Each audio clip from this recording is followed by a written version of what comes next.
La France patine pour se doter d'un budget et ça fait des mois que ça dure. Mais au fait, au-delà des divisions politiques à l'Assemblée nationale, le vote d'un budget, comment ça marche? Quand on parle du vote du budget, en réalité, on parle de deux textes. Lui, c'est Sébastien Dumoulin, le journaliste des Échos en charge du budget et de la fiscalité.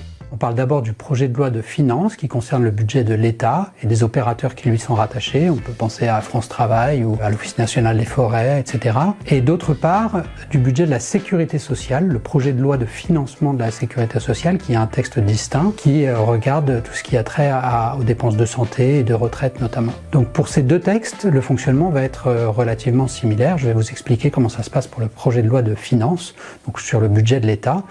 On a le gouvernement qui dépose un projet, une proposition pour l'année à venir. Et c'est ce texte qui est ensuite débattu et modifié par le Parlement. Une fois de plus, le gouvernement proposera, nous débattrons, vous voterez. C'est d'abord l'Assemblée nationale qui va se saisir du texte et qui va l'amender. Ça va se passer en deux parties. D'abord, la commission des finances se réunit pour examiner le texte et elle fait des propositions de modification, des amendements qui sont ensuite votés. Cet examen en commission des finances, il est assez rapide.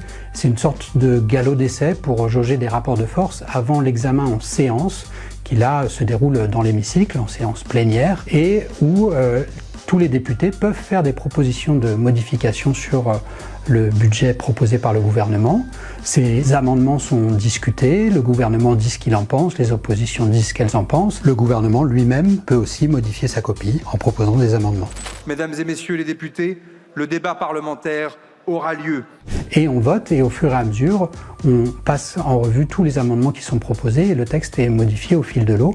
Et à la fin de cet examen, il y a un vote. En réalité, il y a deux votes parce que le PLF est divisé en deux parties. D'abord une partie sur les recettes, donc les impôts, mais aussi les crédits d'impôt, les niches fiscales, sur laquelle il y a un premier vote, et ensuite une partie dépenses sur les crédits qu'on attribue à l'armée, à l'éducation nationale, etc., etc. Une fois que ces deux votes ont été complétés, dans les délais, le texte est transmis à la deuxième chambre, qui est le Sénat, qui fait exactement le même travail.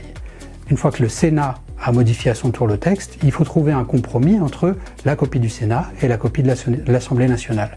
On va alors réunir ce qui s'appelle une commission mixte paritaire, une CMP, qui réunit quelques députés et quelques sénateurs, pour essayer de trouver un texte qui convienne à peu près aux uns et aux autres. Et ensuite, ce texte issu de la CMP doit être validé par l'Assemblée nationale, validé par le Sénat, et on a un projet de loi de finances. Il ne lui reste plus, entre guillemets, que deux étapes à franchir. D'abord, un examen par le Conseil constitutionnel pour sa validité juridique, et ensuite sa promulgation par le président de la République avant le 31 décembre.